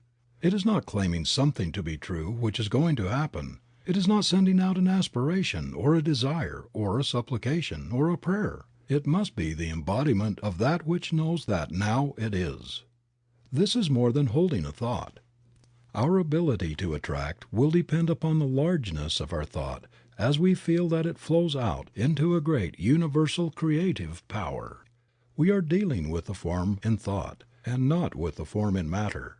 We have learned that when we get the true form in thought and permeate it with the spirit of belief, we will see the thought made flesh without any further effort on our part. Thought can attract us only to that which we first mentally embody. We cannot attract to ourselves that which we are not. We can attract in the outer only that which we have first completely mentally embodied within, that which has become a part of our mental makeup, a part of our inner understanding. A man going into business will attract to himself that which he thinks about the most. If he is a barber he will attract people who want to be shaved or have their hair cut. If he sells shoes he will attract people who want to buy shoes. So it is with everything. We will not only do this, but we will also attract as much of anything as we mentally embody. This is apt to be overlooked in the study of metaphysics. It is not enough to say that we attract what we think. We become what we think. And what we become we will attract. Do not become merely sentimental about this. Your life is governed by more than a sentiment. It is governed by law, something that cannot be broken, something that picks up every mental attitude and does something with it. This fundamental proposition of the law should then work out into our conditions. Always remember that it does just as we think. It does not argue. It simply does the thing as we think it. Now, how are we thinking? Never ask a patient how he is feeling. Ask, how are you thinking today? This is the only thing that matters. How are we thinking about life and our conditions? Are we receiving the race suggestion? Are we saying that there is not enough to go around? If we are saying this, it is our belief, and there is something that will see that it becomes a part of our expression. Most people, through ignorance of the higher laws of their being, are suffering from the thoughts imposed upon them from a negative and doubtful world. We who are claiming the use of the greater law must emancipate ourselves from all sense of limitation. We are not to be governed by the outer confusion but by the inner realization. We are to judge life not from the way that things in the past have been done, but from the way that the Spirit does things. The way of the Spirit. Again, let us say that the Spirit creates by becoming the thing that it thinks. There is no other possible way in which it could work. Since it is all and there is no other, the thought of opposing forces never enters into its mental working. When we are judging from the outer, we are not working in line with the power that we should be using. We must come to see that there is only one power, and that we are touching it at all points. For there is not a power of poverty and a power of prosperity. There is the one becoming the many. It makes and it unmakes that a higher form may appear to express through it. All that is not in line with its forward movement will soon pass away, for it recognizes no opposite. As far as we are concerned, what we are and what we are to become depends only upon what we are thinking, for this is the way that we are using creative power. The sooner we get away from the thought that we have to create, the sooner we will be able to work in line with the Spirit. Always man uses, he never creates anything. The united intelligence of the human race could not make a single rosebud. It does not know enough. But our slightest thought adrift in mind causes the same power that makes all things to create for us. The great error of the race is, and always has been, that men have thought to give a physical reason for things. When that reason has not answered the problem of life, they have sought out some other reason just as physical. The fact that they are all wrong is shown that in every generation has found a different reason. When truth is found, it will also be found that it never changes to suit the whim of the human fancy. This is proven by the fact that whatever of the real truth the race has discovered has never been changed. The truth that was revealed to the prophets of old has never changed. It is the same today as it was thousands of years ago. Whoever touches truth, no matter in what generation, will always get the same answer.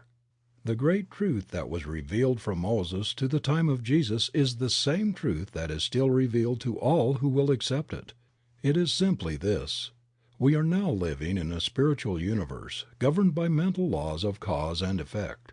Moses saw it mostly from the standpoint of the law of cause and effect, an eye for an eye. What does this mean? It means, as Jesus said, "As a man sows, so shall he reap." Moses saw the law. Jesus saw not only the law, "I am not come to destroy but to fulfill," but he saw behind the law the reason for it, and revealed behind all law the great lawgiver, a God of love working out the great inner concepts of His own being in harmony and in beauty, filled with peace, causing the sun to shine alike upon the just and the unjust. Jesus did not try to overcome the use of law. He understood all law, and He well knew that all law was at His command. He did not break the law, He fulfilled it. So we must find that all is at our command through these same laws. The man who understands law and complies with it will have no difficulty in demonstrating that it is as true for him as it ever was for anyone else. What, then, are the laws underlying prosperity? The first is this, and we must not try to escape it: "Thou shalt have no other gods before me." This me is spirit. We are, then, to trust only in the activity of spirit for what we need. But the world will say, human things come through human agencies. This may be true, but we must realize that the power we are dealing with also has within its own mind all people and all things. We do not have to treat people. What we have to do is to embody principle. Principle may use people, but that is no part of our responsibility. Ultimately, all is spirit, and spirit, which is the beginning, is also the end of all manifestation. I am the Alpha and the Omega. Our life, then, is to be governed by spirit. We need look no further. It will do for us all that we will ever ask, provided we believe. Why, then, has it not done so? The answer is that it has already been done so, but we have not received it. The Spirit may offer, but we must accept the gift before it can be made. "Behold, I stand at the door and knock." We must understand that this receiving is a mental process. It is one of mentally taking. The way, then, that we are using our mind through our thought is the way that we are treating ourselves for prosperity. So simple, and yet we have not understood it. If a man says, "I have not," he will not receive. If he says, "I have," he will receive. "To those who have shall be given, and to those who have not shall be taken away even that which they have." This is a veiled statement of the law of cause and effect. When you send out into mind the thought that you have not, it accepts the idea and takes away from you that which you have. Reverse the process and say, "I have," and it will at once set to work to create for you even more than you now possess. You will readily see then that you are not dealing with two powers but with one, and that it operates through your own thought, doing unto all even as they believe. The level of consciousness. Since all is mind, and it is done unto us as we mentally think, all life is simply a law of thought, activity of consciousness. In our life the power flows through us. If we provide a big receptivity, it will do a big thing. If, on the other hand, we only believe in a small way, the activity must be a small one. The Spirit can do for us only what it can do through us. Unless we are able to provide the consciousness, it cannot make the gift. Few people have a great consciousness, and this explains why so few excel. The power behind all things of itself is without limit. It is all power. In us it has to become what we make it. We carry within our own soul the key to all expression, but few enter in. The door is not seen with the physical eye, and as yet but few have gained the ability to see. The majority merely look. Realizing, then, that while the power is limitless, it must become operative through our own thought, we shall see that what we need is not some greater power, but that what we really need is a greater consciousness, a deeper realization of life, a grander concept of being. We must unify ourselves with the great whole. The man who dares to fling his thought out into universal intelligence with the positive assurance of one who knows and dares to claim all there is, will find that it will be done. God will honor his request. On the other hand, the one who fears to speak lest God will smite will find himself smitten of the law, not because God is angry, but because it is done as he believes. We have a right to have, and should expect to have in this world, all that will make for the comfort and for the luxuries of life. What matter how much we have, if we rob no other soul to get it? Shall not the power that so lavishly spreads itself out into nature give to us its highest expression, all that we can ask? We dishonor God when we claim less than all. Until we can expand our thought so that we shall be able to say also, I am, we need not expect to get great results. The soul knows that its own divinity is the great soul. Before it all else must bend, to it all else must gravitate. Enlarge your thought process. Away with the little personal thoughts of things, and dare to think in universal terms about all things. The universe is running over with good. It is for you, but you must believe and then take it. Do you dare to believe that your own word is invincible? When you speak it, how do you feel? Is it limitless? Is it all power? Is all power given to you in heaven and on earth? Are you the one with the only power that there is? Until you can say yes to all these questions and not simply believe them, but know them, you cannot hope to attain. It is useless in making demonstrations to beg for things. As well beg that water should be wet or that fire should be hot. Things are, we must take them. Your word has only the power that you put into it, no more and no less. We are all held accountable for every word that we speak, because all is the action and the reaction of mind. Man is his own heaven and his own hell. We start a new enterprise and wonder what the chances of success are. Have we realized that the outer is simply the inner manifested? When we go to a new place we shall find there only what we have taken with us. If we have taken success we will find success. If on the other hand we have taken failure, we will find failure. This is the law. None can avoid it. None need try. Every living soul is a law unto his own life. There is no law but my own soul shall set. Nothing can come upon the path of the soul but that thing that the soul attracts. Practice for prosperity. Prosperity is in our own hands to do with as we will, but we will never reach it until we learn to control our thought. We must see only what we want and never allow the other things to enter. If we wish activity, we must be active in our thought. We must see activity and speak it into everything that we do. The spoken word shall bring it to pass. We speak the word. It is brought to pass of the power that we speak it into. We can only speak the word that we understand. The activity will correspond to our inner concepts. If they are large, the results will be large. The thing to do is to unify ourselves with all the biggest ideas that we can compass, and realizing that our ideas govern our power of attraction, we should be constantly enlarging within ourselves. We must realize our at-one-ment with all power and know that our word will bring it to pass. We speak the word, it is brought to pass. As consciousness grows it will manifest in enlarged opportunities and in a greater field of action. Most people think in the terms of universal powers. Feel that you are surrounded by all the power that there is when you speak, and never doubt but that what you will say will spring into being. We should speak right out into mind all that we desire, and believe that it will be done unto us.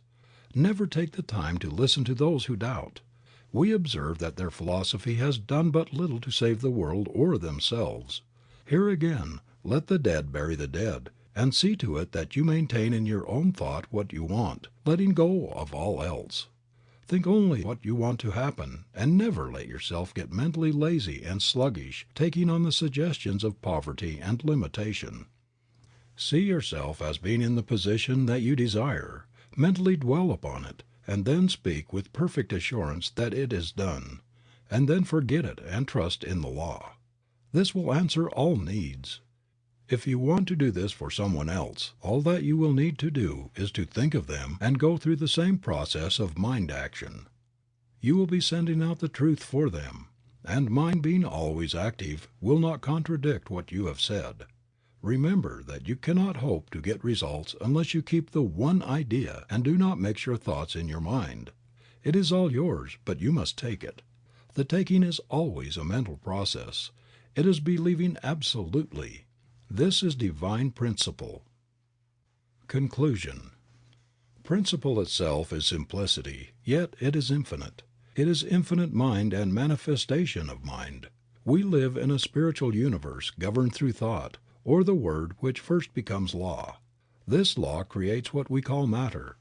Jesus Christ discerned the truth about spiritual principles more than any other man who ever lived, and he proclaimed the eternal reign of law and understanding absolute, complete, perfect. He found that law to be operative through his own thought and the power of his own word.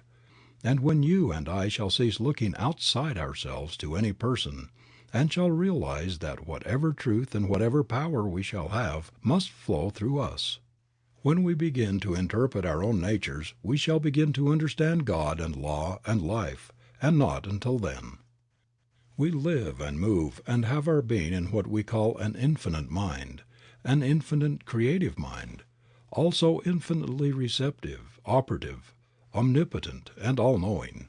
And we have learned that this mind presses against us on all sides, flows through us, and becomes operative through our thinking. The human race, ignorant of the laws of this mind, ignorant of the power of its own thought, has through its ignorance misused and abused the creative power of its thought, and brought upon itself the thing it feared. This is true because all thought is law, and all law is mind in action. And the word which you speak today is the law which shall govern your life tomorrow, as the word which you spoke, ignorantly or innocently, consciously or unconsciously yesterday, is absolutely governing your life today. As metaphysicians, then, we are not dealing with a material, nor denying a manifest universe, but we are claiming that the manifestation is the result of the inner activity of the mind. And if we wish for a definite manifestation, we must produce a definite inner activity. You and I then are not dealing with conditions, but with mental and spiritual law. We are dealing with the power of thought, the power of mind, and the more spiritual the thought, the higher the manifestation. The more our reliance on what we call God, the greater the power. It is the new education because it strips all the faults from the old belief and reveals the individual. It is the new age because as sure as God is, it will usher in and express the perfect life, the revelation of this truth, and our ability to use it. And it is your own fault when you know this and do not prove it. If knowing the infinite power flowing through you, you still remain sick and unhappy, miserable and poor, my friend, it is your own fault. Do not blame God, do not blame man, and do not say it's of the devil. It's your own fault. Every time you say, I am, you are recognizing the eternal infinite presence of omnipotent power within yourself, which is God operating through your thought. And that is why you bring upon yourself the thing you fear, and why you bring to yourself the thing you want. The day when 51% of your thinking is health, life, and power, that 51% will swallow up, erase, kill out the rest. The day you, as an individual, through 51% of your thought, pass beyond the perception of limitation, is the day that you will draw out of the universe everything you desire. Poverty will desert you and you will be emancipated forever. The day that your thought is 51% happiness is the day that misery shall depart and never return. Is it not then worth your time and your effort? And should it not be the greatest purpose in the life of any awakened soul so to depict this principle as to emancipate himself? The way can be shown, but each individual must himself walk the way. We are so bound by suggestion and hypnotized by false belief, so entangled by the chaotic thinking of the world, thinking which is based upon the principle of a dual mind, that we become confused and are not ourselves. Wake up! Your word is all powerful. Your consciousness is one with omnipotence. Your thought is infinite. Your destiny is eternal and your home is everlasting heaven. Realize the truth. I am living in a perfect universe. It always was perfect and always will be perfect. There never was a mistake made. There are no mistakes being made, and there never will be. I live in the great and eternal universe of perfection from cause to effect, from beginning to end, and the world is all right, and I know it. Majestic and calm, waiting with eternal and divine patience, the great principle of life is ready to give to us all that it has. And while we listen and wait, we will cast from us everything that hinders its complete expression through us. We will let go of all struggle and all strife, and be at peace with life. Perfect peace to the soul as we rest in the realization of our unity with all that there is, was, or ever will be. One with the Infinite Mind. All the power of the Spirit is working through our thought as we believe and receive. Now we will ask for and take that thing which we desire. It is done. It is complete, now and forever. Perfect life, perfect healing, perfect harmony, divine guidance, infinite strength and joy forever. End of Part 3.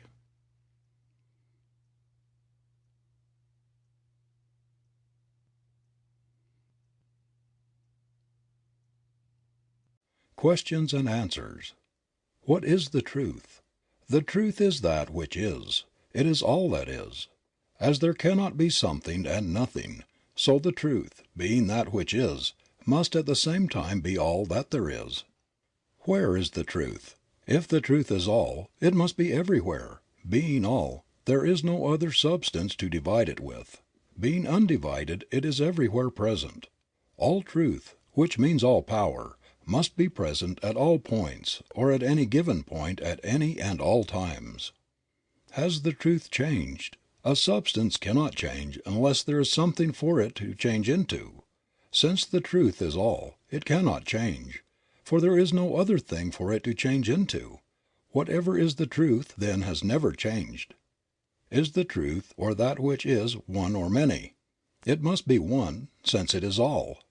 Is the truth conscious? Yes, man is conscious. He could not be so unless truth or life were conscious. Man's self-consciousness proves the self-consciousness of life or truth or spirit. Like produces like. What comes out of life? Everything that is comes out of life. If life is all, then it follows that all that is some form of life. How does life make things? Being all, it must make things out of itself. It must operate upon itself, through itself, and out of itself must make all that is made. Being conscious, it must know that it is doing this. What would we call this inner movement of life? The inner movement of life or consciousness we would call thought, or the self-knowing of life or spirit. Then the universe and all that is a part of it comes from thought? Yes, everything comes from thought. Do we not see a visible world that seems to change? And if we do, how is it that it could come from something that never changes? Yes, we do see a changing world, but back of it is a changeless substance. The thing that changes is the thought or form. The substance from which this form comes never changes. It is one and undivided, and takes form through thought in all things. We prove this when we resolve all things into one source. All material things, so called, can be reduced into formless substance, the sole activity of which must be thought or the movement of intelligence upon itself. What causes form to change? The intelligence behind it. Is there nothing in the universe then but life, thought, and form? These are all. If this is true, what is physical law? Physical law is simply the result of the inner movement of life. If things and laws are the result of the inner movement of life, then does it not follow that thoughts are things? Yes, all things are simply thought forms. How long does thought last as form? As long as the thought is held in life or mind. Does the thought of life, mind, or good ever change? From all that we can know, the thought of God seems to change.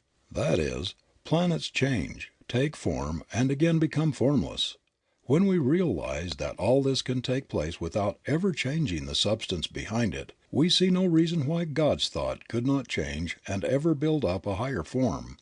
Indeed, this is one of the teachings of ancient wisdom, that while reality never changes, the form that it takes is ever changing. What is man's place in the creative order? Man is a thinking center in mind, reproducing in a smaller scale all that there is in the universe. Does this not make man's thought creative? In a certain sense it does. What we call creation is not making something out of nothing, but it is thought taking form. And as man thinks, and as thought must take form, then it must follow that man's thought must take form in mind and so become creative. What is man's thought? It is the activity of that something within that can say, I am. What is the difference between God and man? The very fact that man can say, I am, proves that he is. Since he is, he must be made out of life and must be some part of all that there is. This being so, man must be a part of God's consciousness. The difference would be in degree only. He must be as much of life as he recognizes himself to be. Is all of man's thought creative? Yes, all or none. If one thought produces, then all must. If this is true, how is it that man seems to be so limited? Because he has thought limitation, and thoughts are things that will always make the thing thought of. In reality, the very fact that man's thought can limit him also proves that it could free him from all limitation by simply changing his thought. But why is man so made that he can think two ways? This is a question that can be answered only in one way. Unless a man can think as he wants to think, he would not be a man at all, but simply a piece of mechanism. Man is an individual, and that means self-choice, backed by a power that will produce the thing chosen. In discovering himself, man chooses many things, uses them and passes to a higher choice, ever ascending in the scale of being. As fast as he chooses, he experiences that thing which he thinks about. What is evil? Evil is the result of a lack of clear seeing, based upon a belief in two powers, and limitation of what we call sin is the result of man's struggle to find himself. If this be true, why could we not at once begin to change our whole life by first changing our thought? We could. We would not be changing real substance, but we would be changing the form that it takes through our thought. All that we can change is the form of thought through which experiences come to us. What is the limit of man's creative use of mind? Man is limited by nothing but his own thinking, by his mental ability to conceive. What is meant by mental conception? All things are produced by thought. The thing produced from mind is first formed in thought. Thought molds mind into form. But do we not have to act? We cannot think without acting. An inactive body is the result of an inactive mind. In using our creative powers, how far do we have to consider the conditions under which we live? We do not have to consider them at all. Conditions are the result, the effect, and not the cause. We create them as fast as we think. How would a person start to change conditions? By first changing thought and realizing that we are not dealing with an illusion, but with the great reality. Then by acting as though we already have what we think. How long would it take to do this? As long as it would take to let go of all negative thought and embody all positive thought. This would depend entirely upon the individual and his mental ability to control thought. What would hinder us the most? Ourselves.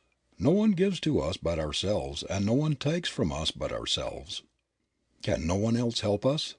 Only to a limited degree. While we may be helped by those who understand the law, for a time, yet sooner or later we must ourselves take the creative responsibility of our own lives. Others may think for us for a few moments a day, but we think for ourselves all the time. But does not God help us? Yes, God helps all, but must do it through law. All's love, yet all's law. How should we pray? By giving thanks that we already have that thing that we pray for, by completely believing and never doubting. When ye pray, believe that ye have received, and ye shall receive. We must be sure that in no way shall we think, act, or talk, or read about limitation. We must all be a law unto ourselves.